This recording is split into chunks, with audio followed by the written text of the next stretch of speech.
कैसे हैं आप लोग? उम्मीद है कि अच्छे ही होंगे और आपका प्रिपरेशन ठीक-ठाक से चल रहा होगा। सारथी for civil service Mukherjee Nagar के द्वारा जो प्रत्येक दिन आपको करंट अफ़ेयर्स यूट्यूब पर लाया जा रहा है। आज जो करंट अफ़ेयर्स 13/3/2023 का जो मेन टॉपिक था, बहुत ज़्यादा न्यूज़ नहीं था। फिर भी जितने न्यूज़ आपके एग्ज़ाम के दृष्टिकोण से उपयोगी था, मैंने कलेक्ट करने का काम किया है। तो पहला जो न्यूज़ था आपका, वह केंद्र सरकार और समलैंगिक विवाह की मांग, ये कल से ही सुप्रीम कोर्ट में जनहित याचिका पड़ा हुआ है। तो इस पर हम लोग कल भी वीडियो मैंने बनाया था। तो इससे रिलेटेड कुछ कानून है, उसकी जानकारी आपकी होनी चाहिए। दूसरा, भारत और फ्रांस सैन्य अभ्यास, यह भी न्यूज में था। तीसरा, एससीओ एनएएस की बैठक, यह भी एक न्यूज में था। छोटा एक लाइन का न्यूज है, बहुत ज्यादा नहीं। अंतरिक्ष यात्री की वापसी, यह भी न्यूज में था।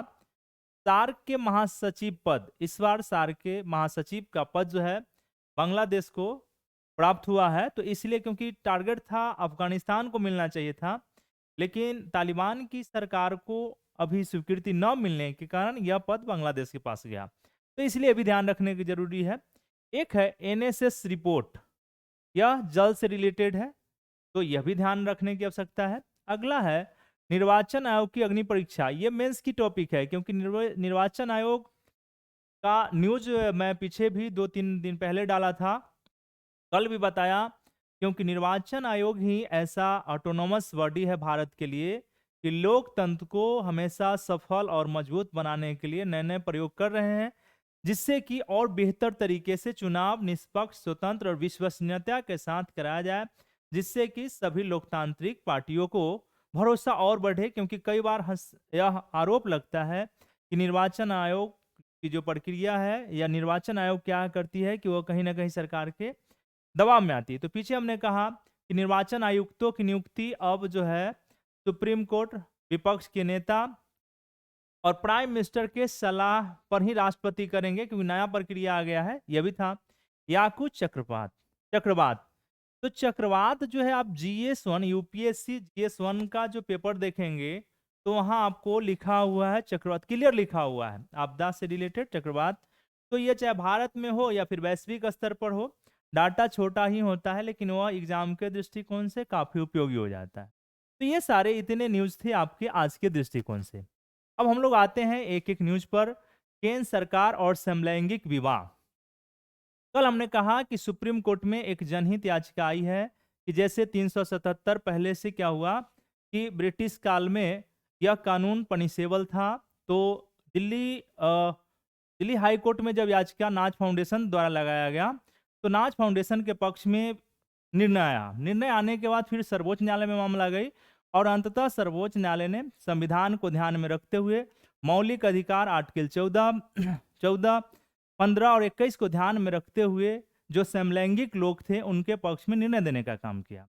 तो अब क्या हुआ कि पुनः यह मांग उठी है कि समलैंगिक विवाह होना चाहिए, उनको राइट्स मिलना चाहिए, उनका मौलिक अधिकार है। तो यह मामला सुप्रीम कोर्ट में आया हुआ है। तो सुप्रीम कोर्ट ने सरकार से जब मांग की, तो सरकार का तर्क था कि समलैंगिक विवाह को मान्यता भारतीय समाज में नहीं दिया जा सकता है, क्योंकि हमारे यहाँ विवाह एक संगठन, एक संस्था के रूप में है, और पूर्व से भी कई सारे कानून बनाए गए हैं।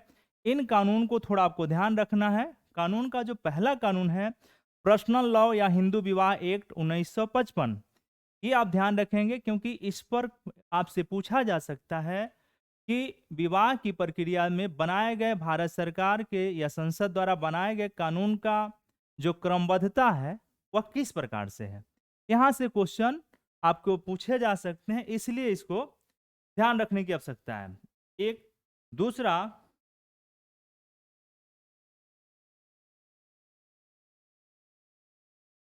हाँ, दूसरा दूसरा जो कानून है, दूसरा कानून आप देखेंगे कि विवाह से रिलेटेड भारत में जो कानून बनाया गया है, ईसाई विवाह एक्ट 1872 को याद रखना है। तीसरा, पारसी विवाह एवं तलाक एक्ट 1936 बना हुआ है, या विशेष विवाह एक्ट 1954 बना हुआ। ये सब कानून है, क्योंकि कानून की जानकारी अगर आपके पास होगा तो आप कहीं भी बता सकते हैं। एक दूसरा कि आप लिखना चाहते हैं तो बता सकते हो कि कौन कौन से कानून बना हुआ है। अगर क्रम क्रम से सजाने के लिए कह दे तो वहां भी आप ध्यान रखेंगे। विदेशी विवाह एक्ट 1969, यह कानून ऑलवेज हमारे संसद महोदय के द्वारा या संसदीय पार्लियामेंट सिस्टम के द्वारा क्या है कि इसे बनाया गया है। तो इतना सारा जानकारी आपको मिल जाएगा। आपको आज जो सरकार ने पक्ष रखा है कि समलैंगिकता या समलैंगिकता से जुड़े हुए विवाह भारत में मान होगा या नहीं होगा। अब अगला है कि सुप्रीम कोर्ट या संवैधानिक बेंच यह निर्णय करेगी कि यह संविधान सम्मत होगा या नहीं होगा, उनके मौलिक अधिकार का हनन हो रहा है या नहीं हो रहा है, गरिमापूर्ण जीवन जीने के लिए कितना आवश्यक है। इस सभी पहलुओं पे वाद विवाद चर्चा पर चर्चा सुप्रीम कोर्ट में होगा और अंततः निर्णय लिया जाएगा कि सरकार को आदेश दिया जाएगा कि यह कानून इसके लेकर आपको कानून बनाए या फिर उसे खारिज कर दिया जाएगा, सुप्रीम कोर्ट के हाथ में। तो इतना आप जानकारी रखेंगे। अगला जो था औद्योगिक सुरक्षा बल CIF का 54वां स्थापना दिवस दिल्ली में मनाया जा रहा है। तो ये 54वां स्थापना दिवस है। तो ये थोड़ा सा एक छोटा सा डाटा आपको याद रखना है कि कौन सा स्थापना दिवस है। तो 54वां स्थापना दिवस है। यह भी आपके न्यूज का ऑनलाइनर न्यूज था। दूसरा कि राष्ट्रीय सुरक्षा सलाहकार का बैठक जो SCO का जितने भी SCO मेंबर हैं, 8 मेंबर हैं। पीछे भी बहुत सारे न्यूज हमने SCO पर आपको बता दिया है, क्योंकि वह एक अंतर्राष्ट्रीय संगठन है जो भारत के दृष्टिकोण से भारत 2017 में और पाकिस्तान में उसका मेंबर बना था और चाइना अभी मेंबरशिप लेने के स्थिति में है। तो SCO क्योंकि आतंकवाद का इशू बहुत वैश्विक मुद्दा होता है, इसलिए राष्ट्रीय सुरक्षा सलाहकार की बैठक 29 मार्च को होगी और इसमें अभी निर्धारित नहीं हो रहा है कि पाकिस्तान अपने राष्ट्रीय सुरक्षा सलाहकार को भेज पाएगा कि नहीं भेज पाएगा, क्योंकि पिछला जो बैठक हुआ था उसमें पाकिस्तान ने अपने राष्ट्रीय सुरक्षा सलाहकार को नहीं भेजा था। तो यह भी एक न्यूज था, ये इसे आप कोट कर सकते हैं, कहीं लिंक कर सकते हैं, एक छोटा सा न्यूज था। अगला जो हमारा न्यूज था MPX सैन्य अभ्यास। अगला जो हमारा न्यूज है MPX सैन्य अभ्यास। तो ध्यान रखना है कि कोई पूछ दे आपसे MPX सैन्य अभ्यास किस देश के बीच में हुआ है, तो अरब सागर में भारत और फ्रांस की 9 सैनिक संयुक्त रूप से यह सैन्य अभ्यास किया है। याद रखना है कि MPX सैन्य अभ्यास भारत और फ्रांस के बीच संयुक्त अरब में संयुक्त नौसेना अभ्यास को MPX सैन्य अभ्यास कहते हैं। एक छोटा सा ये आपके न्यूज था और ये पूछे भी जाते हैं कई बार सैन्य अभ्यास से, क्योंकि सुरक्षा के दृष्टिकोण सुरक्षा जुड़ा हुआ है और किसी भी राष्ट्र के लिए, किसी भी देश के लिए, किसी भी परिवार के लिए सुरक्षा पहली प्राथमिकता होती है। तो भारत सरकार भी अपने सैनिकों को हमेशा एक्टिव मोड में रखने के लिए, नए नए तकनीक और गूढ़ रहस्य सीखने के लिए वैश्विक स्तर के देशों के साथ जहां हमारी मित्रता है उनके साथ हम लोग क्या करते हैं कि मिलिट्री सैन्य एक्सरसाइज करते रहते हैं। तो यह भी आपको याद रखने की जरूरत है। एक और न्यूज था संस्करण में 4 अंतरिक्ष यात्रियों को अंतरिक्ष स्टेशन से वापस लाया गया है। ठीक है, तो यह वापस लाया गया है, तो इसमें क्या हो सकता है UPPCS, खासकर UPSC तो वहां तक नहीं जाएगा, फैक्चुअल कम पूछा जाता है, कंसेप्ट अधिक होगा, लेकिन UPPCS और बिहार के दृष्टिकोण से उपयोगी हो जाता है कि आपको 2 चीज की कौन कौन से पर्सनालिटी को वापस लाया गया है। एक ये हो सकता है, दूसरा वो किस देश के हैं यह भी हो सकता है, तीसरा कि स्पेस यान का क्या नाम है, कौन से यान था। तो याद रखना है कि स्पेस एक्स जिस यान से लाया गया है उसका नाम है स्पेस एक्स यान से वापस लाया गया है। इसमें अमेरिका, जापान और रसिया के मिलाकर टोटल 4 लोग थे, जिसमें आप देखेंगे कि नासा से 2 लोग हैं। नासा से कितने लोग हैं? 2 लोग हैं, निकोल मान और जोस कडासा। पूछ दे, मैचिंग में दे सकता है कि नासा के कौन कौन से व्यक्ति हैं, तो बताना है 4 आदमी में निकोल मान और जोस कडासा। ठीक है, अगला जापान के हैं कोइची वकाटा। जापान के व्यक्ति का क्या नाम है जो अंतरिक्ष से वापस आए हैं? कोइची वकाटा। रूस के है अन्ना किकीना। अन्ना किकीना, यह आपको लिखा हुआ है, मैचिंग तरीके से ही लिखा गया है, तो इसको थोड़ा आप याद कर लें या अपने मित्रों से, अपने लोगों से जो स्टूडेंट आपके साथ हैं या जिनसे आपकी अच्छी बनती है, आप डिस्कशन में रखें कि भाई अंतरिक्ष नासा जो है 4 लोग को अंतरिक्ष से वापस लाया स्पेस एक्स के द्वारा। तो उसमें कौन कौन है, नासा से कौन कौन लोग हैं, रसिया के कौन से लोग हैं और जापान के कौन से लोग हैं। तो ये आप याद कर लेंगे, तो यहाँ से भी अगर प्रश्न पूछे जाएंगे तो बेहतर हो जाएगा। दूसरा कि अगर धीरे धीरे अगर आप करेंट अफेयर्स में पकड़ बना लेते हैं तो इसमें एसए, जीएस और इंटरव्यू तीनों स्तर पे आपको हेल्प मिलना शुरू हो जाएगा। और ये लेकिन ये प्रक्रिया है, जब आप सोचिए कि एक इतिहास की तैयारी के लिए आप कई साल मेहनत करते हैं, जिसका एरिया बड़ा है करंट अफेयर्स का, तो हम लोग क्या करते हैं, उसे उपेक्षित कर देते हैं। दूसरा, किसी न किसी मैगजीन पर निर्भर हो जाते हैं, तो पूरी पकड़ और पूरी तैयारी अच्छे से हम लोगों की नहीं हो पाती है। बढ़ते हम लोग नेक्स्ट न्यूज की तरफ। अगला जो हमारा न्यूज था, एनएसएस के 18वें दौर की रिपोर्ट, एक रिपोर्ट जारी किया गया है, मल्टीपल इंडिकेटर सर्वे MIS पर आधारित रिपोर्ट जारी हुई है। पहला लाइन आपको ध्यान रखना है। इस रिपोर्ट में कहा गया है कि 95% ग्रामीण और 97.2% शहरी आबादी को साफ पीने योग्य पानी मिल रहा है। ये बहुत बड़ी डाटा है। दूसरा भी डाटा आपको कि इतने लोग जो है अब, क्योंकि स्वच्छ जल के लिए भारत सरकार कई प्रकार की योजनाएं जारी कर रही है, स्वच्छ जल जीवन मिशन, ठीक है, और अलग अलग सरकार, स्टेट सरकार के द्वारा भी अपने लोगों को स्वच्छ जल पिलाने के लिए कई प्रकार की योजनाएं जारी की है, ताकि अगर स्वच्छ जल मिलने से क्या होगा कि हेल्थ इशू अच्छा रहेगा, और हेल्थ इशू जहां अच्छा होता है उसका डेवलपमेंट निश्चित है कि अच्छा होगा। तो ये दूसरा स्टेटमेंट था। इसका MIS का प्राथमिक जो मल्टीपल इंडिकेटर सर्वे का जो प्राथमिक उद्देश्य है कि जो सतत विकास लक्ष्य, जो आपको हमने पीछे भी कहा है कि सतत विकास लक्ष्य पे जो 17 लक्ष्यों का एक समूह है, 2030 तक इसे प्राप्त करना है। तो इसमें है कि उसी के विकास लक्ष्य के जो इंडिकेटर है, संकेतक है, उसी के लेकर डाटा का इकट्ठा करना। अब यहां से यूपीएससी और भी पीछे जोड़ सकता है। संयुक्त राष्ट्र संघ सतत विकास लक्ष्य क्या है, वहां से पीछे हमने एक क्वेश्चन आपको प्रैक्टिस कराया था।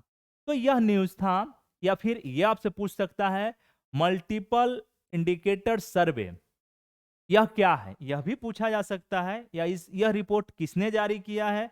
अभी हाल में बीपीएससी ने भी एक रिपोर्ट से रिलेटेड अभी कोई क्वेश्चन पूछा है, तो छोटा छोटा डाटा ही आपको हेल्प करेगा और आगे बढ़ा देगा, और अंत तक क्या होगा, आपकी सिलेक्शन हो जाएगी। तो यह भी एक न्यूज था। अगला न्यूज था सार्क संगठन के बारे में न्यूज था। तो हमने आपको कहा कि दक्षिण एशियाई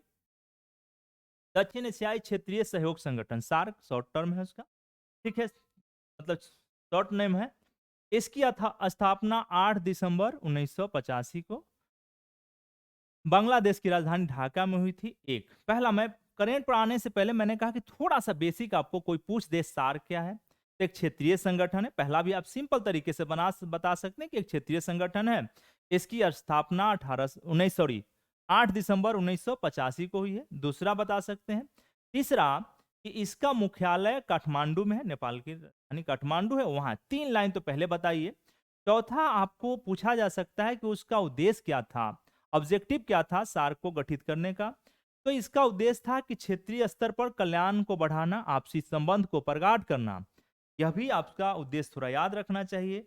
अब आया कि इसमें कितने देश है, तो पहले 7 देश थे, लेकिन अफगानिस्तान के आने से टोटल 8 देश हो गए। कौन कौन, भारत, पाकिस्तान, अफगानिस्तान, नेपाल, भूटान, मालदीव, श्रीलंका और बांग्लादेश। ये टोटल 8 मेंबर हैं इसके।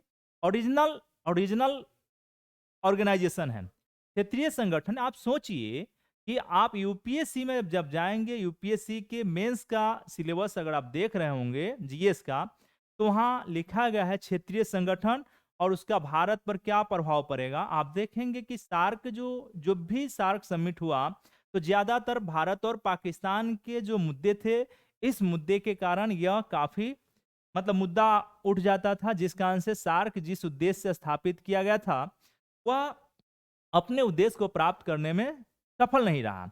अब एक और संगठन है, जब आगे हम न्यूज को जोड़ेंगे, बिम्स्टेक।